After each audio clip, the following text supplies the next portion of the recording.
today's hearing. May we request the complainants to please stand up. Father Sabalia et al. For the third impeachment complaint.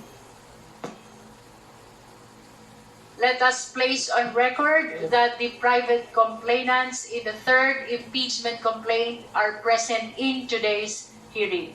Thank you. You may take your seat.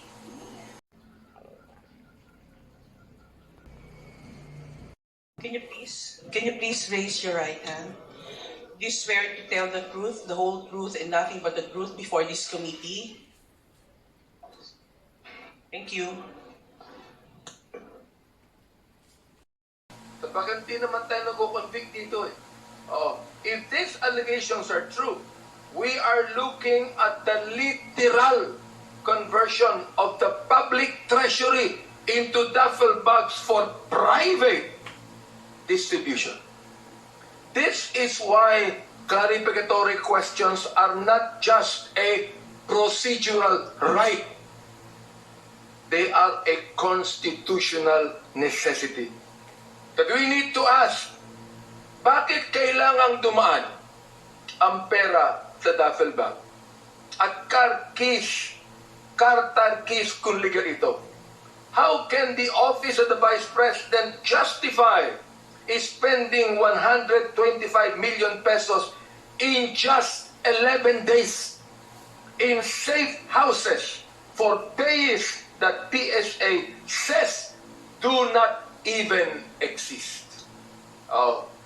If there is nothing to hide, Madam Chair, ladies and gentlemen, if there is nothing to hide, therefore, there is nothing to fear. From what others term to be fishing expedition. Hindi ba yung sabi ng iba? Fishing expedition. Why? Because the waters will come up empty. How can you have fishing expedition when there is no water itself to justify it? But if the water is murky, the people deserve to know what is swimming underneath. And that is the duty of this Committee on Justice hearing. Alright. On the fishing expedition and mini trial claims, Madam Chair, may mga pumupuna na ang ginagawa natin ay isang fishing expedition o isang mini trial. Dito po, sa hearing na ito. Let's be clear. Hindi ako abogado, pero naiintindihan kong ibig sabihin yan eh. Alright? Let's be clear. We are not here to convict. Sinabi na yan ni Madam Chair. We are here to determine a what? A threshold. To determine a threshold. This is a duty, not a trial. Ito ang tungkulin po ng committee ito. This is not a trial. Determination of probable cause is a constitutional mandate, not a legal destruction. Critics are confusing a trial with a threshold. Hindi tayo nandito para hatulan ang Vice Presidente. Nandito tayo para tingnan kung may sapat na uso para patunayang may sunog. Di ba? Calling this a mini trial is a myth. This is constitutional accountability mechanism in action. Uulitin ko, ito pong hearing na ito is a constitutional accountability mechanism in action. Accountability, Madam Chair, ladies and gentlemen, is not fishing expedition. Kapag sinundan mo ang bakas ng pera ng bayan, ang tawag doon oversight. Kapag sinundan mo ang bakas ng pera ng bayan, ang tawag natin doon oversight. Hindi fishing. If the Vice President's records are clear, a subpoena should be a welcome opportunity for transparency. Not a reason for panic. Sana po, andito po ang ating Vice President. Katabi pa naman namin ni Congressman Laila. Maganda sana ang fellowship namin ngayon. kumustahan ho kami. Oh, di ba? Ganun po ang maaaring mangyari. Sapagkat di ko naman siya kaaway.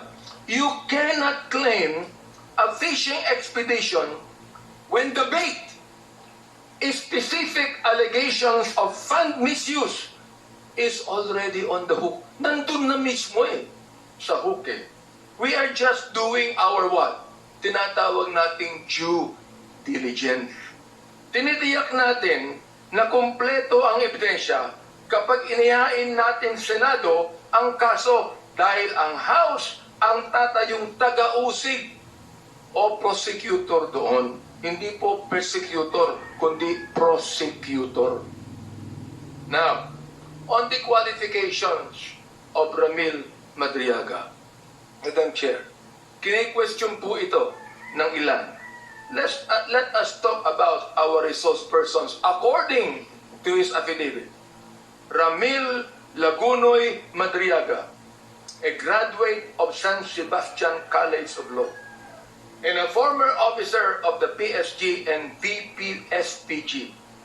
He is not a stranger. He was a close ally and leader who formed the ISIP movement at the VP's direct instruction. May mga humihiling na i-disqualify siya dahil sa mga kinakaharap na kaso. But under Rule 130 of the Rules of Court, a witness is qualified. Kung ako gustong questionin ng abogado, questionin lang dito. Ano nakalagay? Sa Rule 130 of Rules of Court, a witness is qualified if they can perceive and make known their perception to others. It is ironic that critics demand the presumption of innocence for the Vice President while simultaneously trying to disqualify a witness based on unproven charges. Hindi ba naniniwala tayo kung hindi pa po yan kinonvict ng korte? Yan po'y suspect. A suspect is presumed innocent until proven guilty. Oo yan. Nabasa ko po yan. Naniniwala ang mga abogado dyan. Hindi po ba? Oo. Ito Ito ang nakalagay dito. Kaya sabi ko, it is ironic that critics demand the presumption of innocence for the Vice President while simultaneously trying to disqualify a witness based on unproven charges. You cannot have it both ways. Kung presume innocent si Vice President Sara, edi presume innocent din si Ramil Madriaga. Ngayon, ito po, gusto ko rin sabihin, magkaiba ang competency to be a witness at credibility as a witness. Ano po pagkakaiba? Yung competency, pwede ba siya tumistigo? The answer is legal yes. Yung credibility, kapanipaniwala ba siya? That is for this committee to weigh. Let him speak and let the evidence do the talking. Mga kaibigan, Madam Chair, hindi santo si Madriaga. Hindi naman santo ang hinahanap natin kundi testigo. Dito, sa hearing na ito, we are looking for the truth. We are not looking for a saint. History's most important whistleblowers are rarely individuals without a past. To block witnesses and suppress documents is not a defense of the law. It is a defense of secrecy. Madam Chair, let me conclude with this. This committee is not being asked to convict the Vice President. We are being asked to look into the seriousness of the allegations against her. Uulitin ko po sa ating mga kabayan nanonood sa wikang Tagalog. Hindi po ito task ng committee para ating gawing guilty ang ating Vice President. Tayo lamang po meron ditong tungkulin upang tingnan ang seriousness ng mga allegations against her. Tayo po ba ang nagbigay ng allegations? Hindi po. Nandito ang mga witnesses. When public funds are alleged to have been converted into duffel bags of cash, the responsible response is not to shut our eyes, but to follow the money and examine the bags. Hindi ito fishing expedition. This is a constitutional oversight. This is accountability in action. Madam Chair, this proceeding, sabi nga niyo po, is not about personalities. Sinabi niyo, uulitin ko, it is about accountability. This hearing is not political theater. This is a constitutional duty. If the records are clean, kung malinis po ang record ng ating Vice President, then transparency will clear the air. But if there are irregularities, the Filipino people have the right to know. We cannot refuse to ask questions simply because the answers may be uncomfortable. Our duty at this stage is simple. Determine whether the smoke is real enough to warrant a full constitutional process. Calling this process, as I repeat, a mini trial is a convenient distraction. What we are doing is determining whether there is sufficient basis to proceed. Nothing more, nothing less. Kung may usok, tungkulin nating alaman kung may sunog. At kung walang tinatago, walang dapat ikatakot. We owe this not only to the Vice President, who deserves a fair process, but more importantly, we owe this to the Filipino people, whose money is at the heart of these allegations. Transparency is not persecution. Questions are not convictions. And accountability is not harassment. It is the lifeblood of a functioning democracy.